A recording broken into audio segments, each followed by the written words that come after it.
This is our previous resistance here, which is now irrelevant.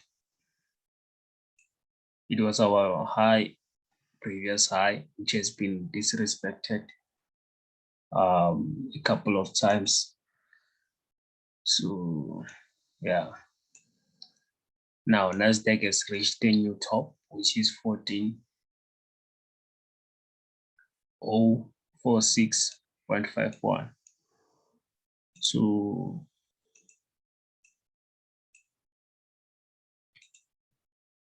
let's get rid of this line here. We are having a new new support there, which is more relevant than the previous one. So yeah, so you can use that for backtesting. So now you can see that we are having a bit of consolidation inside this structure here, right? We're having a bit of consolidation inside the structure here. And yeah, so ever since the market had made a new top, Nasdaq made a new top, it came here, made our new support, and we are inside a channel. So now, yep, as easy as this looks.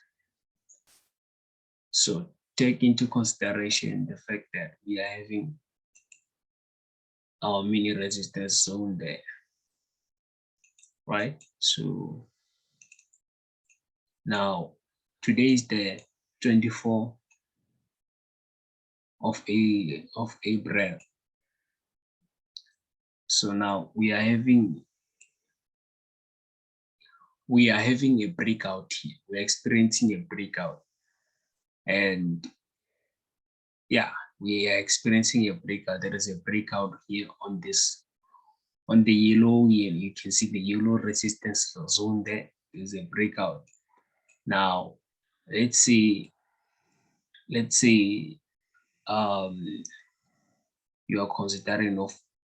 you are considering the fact that you want to enter, or so the best way to enter this type of trend here, or then you need to wait for a pullback, because you can see that on the 1 hour chart we are still having a break. We had a breakout.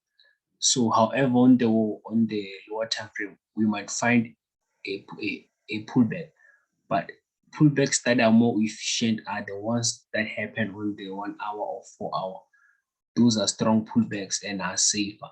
So now, because you can see after the we just got out of this level here. It's a breakout, right?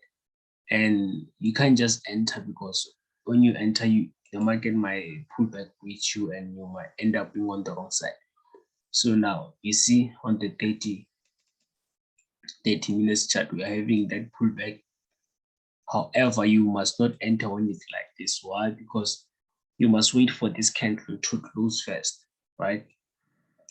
Wait for this candle to close first and attempt to come up again. And as you can see that we are having a large bearish candle there on 30 minutes chart. You must wait for this candle to close and make another bullish candles which come above this line here, so that you are safer for buys. In other words, the most safest way to enter, it's here.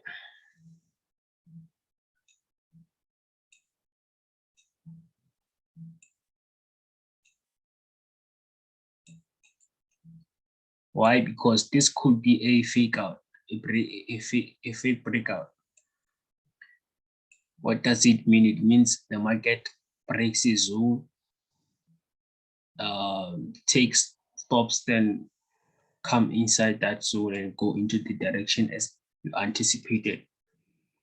So yeah, if you are using the textbook strategy, which is just not practical, it's just something written down, that's what happens. So now, what happens if price comes down here? Well, I'll tell you what happens.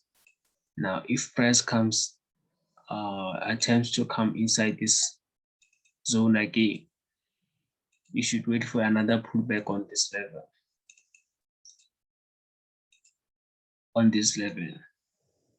And take into consideration not to enter on the, let's say it comes down, it comes here, right, to making a pullback. Don't enter on the green candlesticks of the pullback.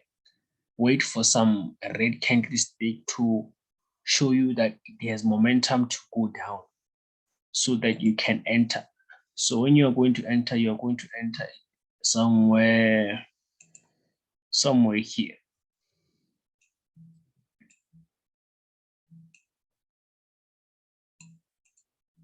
Somewhere here. When it has already pushed, you enter somewhere here. So that it's a confirmation of momentum of. So those are the two things that can happen.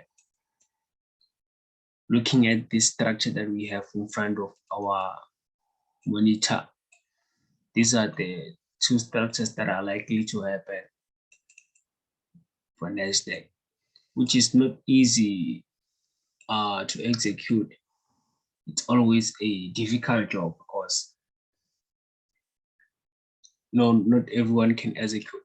And the best way to enter such positions is just by placing pending orders, because when they trigger, they will trigger faster than the way you can react. So you just set them and just wait, because you might not catch the drop, or you might not catch the setup, and or become emotionally influenced to an extent that you end up entering late or too early. So the best way is just to set those pending orders and let it do its thing. So yeah, so that's it for this one. Check you out in the next one.